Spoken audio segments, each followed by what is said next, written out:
Halo orang-orang sukses yang hobinya rebahan sambil nontonin alur cerita film. Terima kasih karena sudah klik video ini.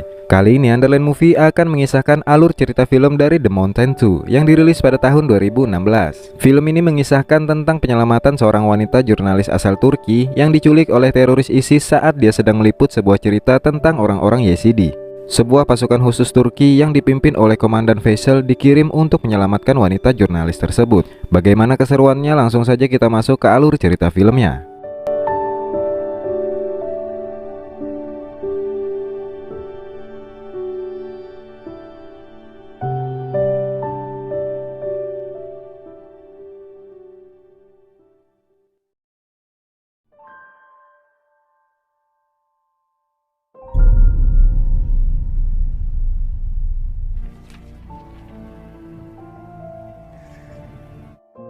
Berawal dari diperlihatkannya sekelompok teroris ISIS yang sedang menyandra seorang jurnalis wanita asal Turki bernama Ceyda. Sambil direkam, wanita itu dipaksa untuk membaca sebuah naskah yang berisi penyesalannya karena telah meliput keadaan orang-orang Yezidi di perbatasan Irak.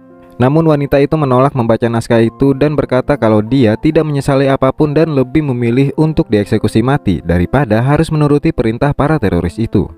Pişman değilim. Pişman değilim. بلش حمى Kes. Tidak jauh dari lokasi itu terlihat beberapa orang yang menggunakan jubah mengawasi sekelompok ISIS itu. Kemudian kita akan dibawa flashback sebelum situasi itu terjadi. Di sebuah restoran terlihat dua orang pria bernama Bekir dan Ogus. Mereka berdua adalah tentara reguler Turki. Saat itu Ogus mengajak Bekir untuk mendaftarkan diri bergabung menjadi pasukan khusus Turki. Namun Bekir menjawab dia tidak akan diterima karena saat itu kakinya sudah cedera parah setelah menjalani misi sebelumnya. Namun Ogus terus berusaha meyakinkan Bekir, dan akhirnya mereka berdua memutuskan untuk mendaftarkan diri bergabung menjadi anggota pasukan khusus Turki.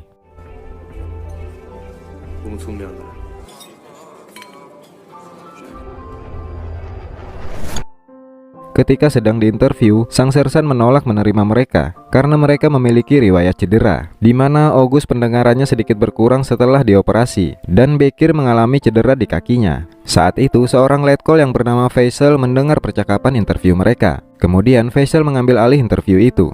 Letkol Faisal menjelaskan ke mereka tentang kekompakan dalam sebuah tim. Dia juga menyinggung tentang misi rahasia mereka sebelumnya yang dipimpin oleh temannya yaitu Kapten Yasar yang telah tewas dalam misi tersebut. Dan keputusannya mereka berdua pun ditolak. Namun Ogus dan Bekir mencoba meyakinkan Letkol Faisal. Mendengar perkataan mereka, akhirnya Letkol Faisal menerima mereka dengan syarat mereka harus menyelesaikan pelatihan militer khusus selama 2 bulan. 2 ayınız var. İyi hazırlanın.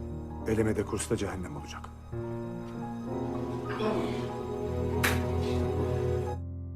Kemudian Letkol Faisal mengumpulkan calon pasukan khususnya dari 200 bintara yang akan mengikuti pelatihan tersebut.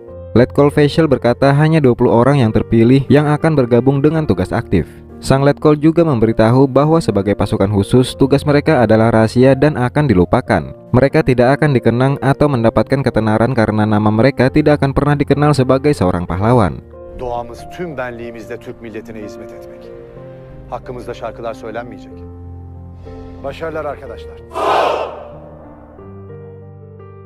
Saat sedang beristirahat setelah latihan, Bekir malah disuruh oleh sang pelatih untuk kembali memutar lintasan dengan diberikan batas waktu selama 30 detik dan jika dia gagal maka dia dan Ogus akan dijadikan sebagai pasukan cadangan. Bekir yang kakinya cedera terus berlari sambil menahan rasa sakitnya. Namun dengan sekuat tenaga akhirnya Bekir berhasil melewati tantangan sang pelatih tepat waktu. Setelah itu sang pelatih berkata kepada Bekir kalau Bekir akan mendapatkan terapi khusus untuk kakinya yang cedera karena dia telah berhasil menyelesaikan tantangan dari sang pelatih.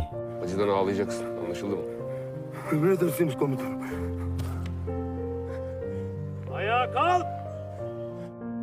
Setiap hari mereka terus dilatih dengan keras agar menjadi pasukan khusus yang tangguh. Bekir juga diberikan fasilitas terapi untuk menyembuhkan cedera kakinya. Mereka terus berlatih. Namun pada latihan terakhir mereka akan disiksa layaknya tahanan. Banyak dari mereka yang menyerah namun tidak dengan Bekir dan Ogus. Mereka terus bertahan bahkan sampai melewati batas rekor penyiksaan. Akhirnya setelah lolos dari pelatihan itu, mereka mendapatkan baret pasukan khusus Turki. Aramıza hoş geldiniz arkadaşlar.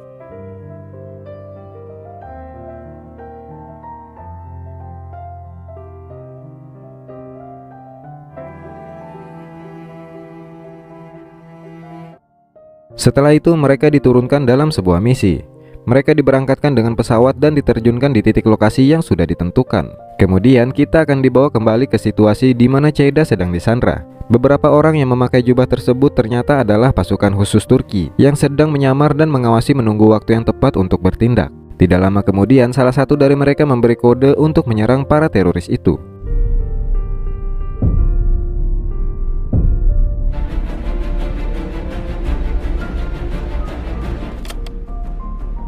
Oku fırlatmak için.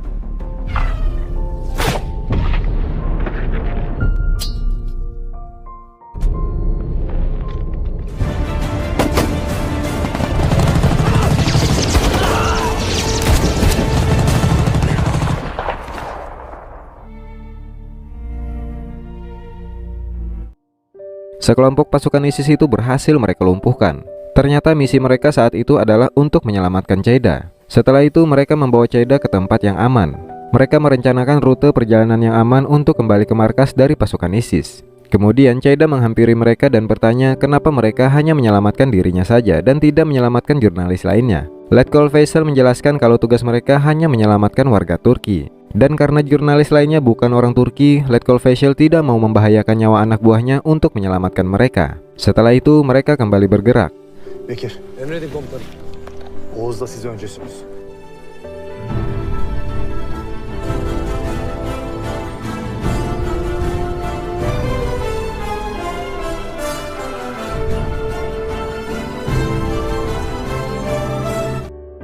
Dalam perjalanan, anggota yang bernama Mustafa memberikan kamera milik Ceyda dan berkata kalau dia diizinkan memotret apapun tetapi dia dilarang memotret anggota pasukan khusus.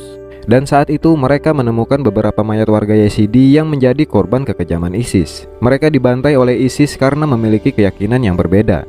Tidak lama kemudian sekelompok ISIS datang dan mendekat ke arah mereka. Letkol Faisal meminta serangan artileri untuk membombardir sekelompok ISIS itu. Şunları aydınlatın.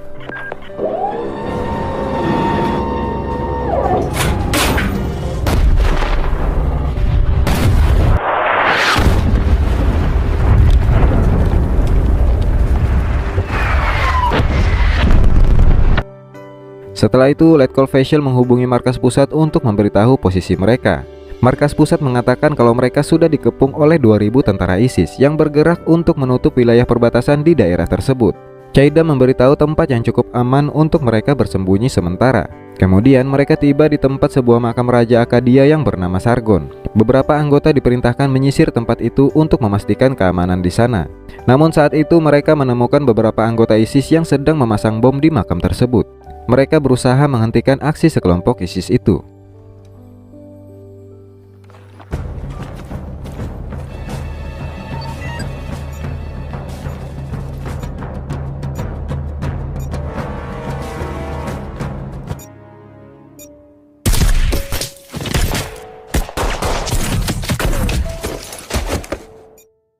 Akhirnya mereka berhasil menjatuhkan sekelompok ISIS itu dan berhasil menjinakkan bom di detik-detik terakhir. Keesokan harinya mereka melanjutkan perjalanan. Dalam perjalanan mereka melihat beberapa warga yang sedang disandra oleh sekelompok ISIS.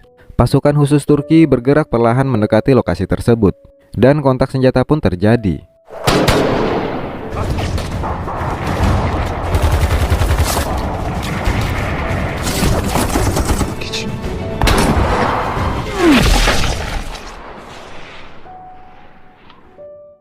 Mereka berhasil menghabisi sekelompok ISIS itu dan menyelamatkan para sandera. Salah satu sandera yang sekarat merupakan seorang pria dari pasukan Kurdi Irak. Dia meminta kepada Letkol Faisal untuk menyelamatkan dua sandera lainnya, yaitu seorang wanita yang bernama Nabat dan anak gadis yang bernama Enegul. Dia juga meminta kepada Letkol Faisal untuk membunuhnya dan mengakhiri penderitaannya.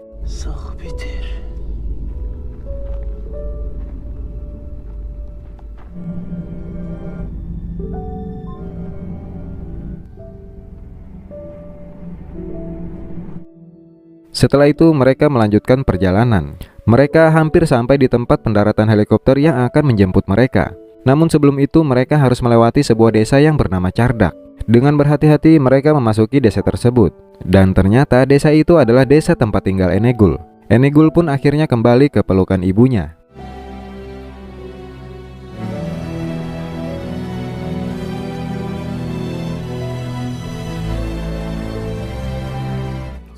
aleyküm. Aleykümselam. Di desa itu hanya tersisa satu pejuang yang bernama Boran. Boran mengatakan warga desa di sana hanya berjumlah 25 orang dewasa dan 15 orang anak-anak. Boran mengajak mereka untuk beristirahat di rumahnya. Markas pusat kembali menghubungi mereka dan memberikan informasi kalau pasukan ISIS telah berhasil menghancurkan tentara Irak dan Kurdi, dan batalion utama mereka sedang mengarah ke desa terakhir, yaitu desa Cardak.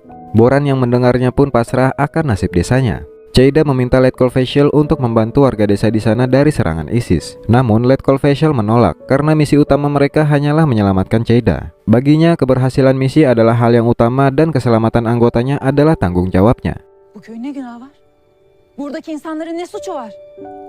Enigül gel buraya. O kızın başına ne gelecek komutanım? Anlatın bilsin. Gerçek cesaret bu kızı.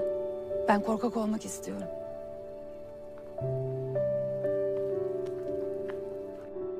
Keesokan harinya sebuah helikopter diberangkatkan untuk menjemput Ceida di sebuah bukit. Tapi ternyata seluruh penduduk desa Cardak juga dibawa ke sana. Para anak-anak diutamakan untuk dievakuasi terlebih dahulu. Ceida bingung melihat apa yang dilakukan oleh Letkol Faisal.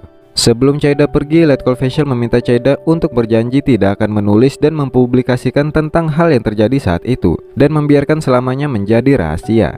Ceida pun berjanji akan merahasiakannya. Sebelum Ceida pergi, Letkol Faisal memberikan sebuah surat dan meminta Ceida untuk membukanya sesampainya di tempat tujuan. Setelah itu, helikopter pun berangkat menuju Turki.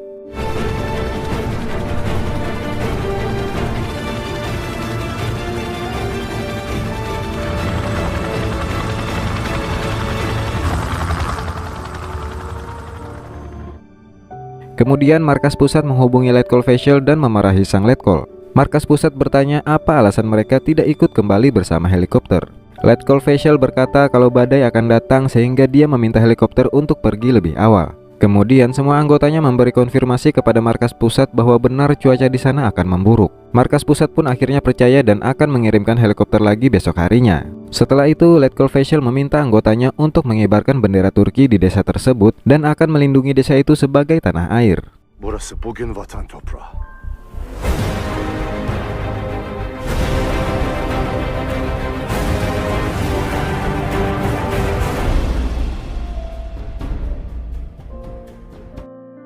Mereka mengumpulkan persenjataan yang tersisa dan membagi tugas untuk masing-masing posisi. Letkol Faisal mengatakan kalau dia membutuhkan seseorang untuk membawa amunisi. Lalu Nabat berkata akan ikut membantu mereka. Setelah persiapan selesai, mereka saling berbagi cerita sambil menunggu kedatangan pasukan ISIS.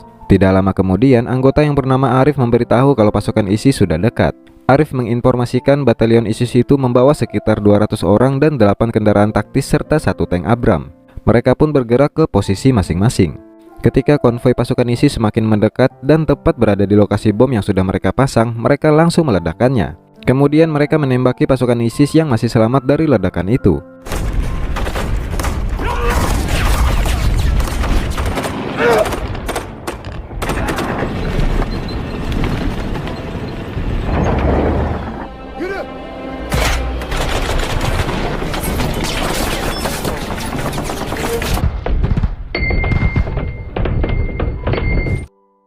Amunisi mereka semakin menipis dan mereka semakin terpojok.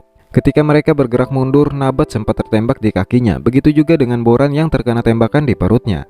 Mustafa yang tertangkap mengorbankan dirinya dengan meledakkan granat bersama dirinya.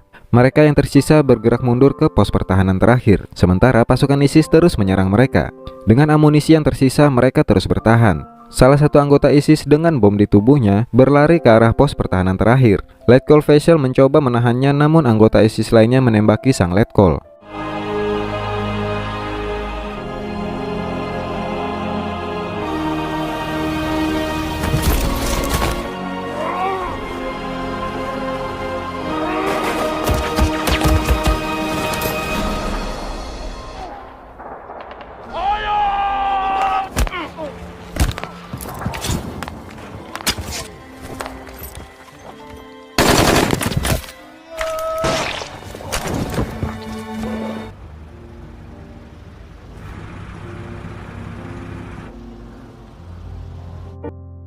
Akhirnya pertempuran berakhir dan pasukan khusus Turki berhasil menumbangkan batalion utama ISIS. Helikopter yang membawa Ceida telah sampai di Turki. Cheida membaca surat yang diberikan oleh Letkol Fashel.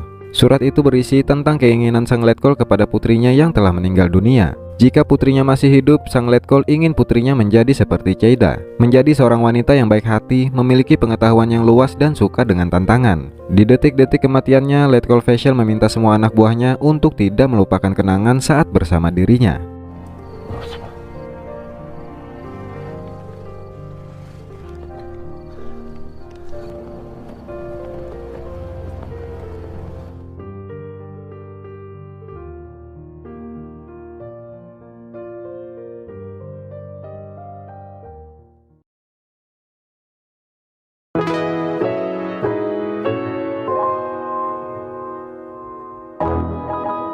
Gimana filmnya? Seru kan? Tapi yang saya heran, tentara Turki kan punya banyak senjata tuh. Nah, kenapa nggak ditembak aja itu yang bawa bom lari ke pos pertahanan terakhir? Kan alhasil Letkol Fashel masih bisa hidup harusnya.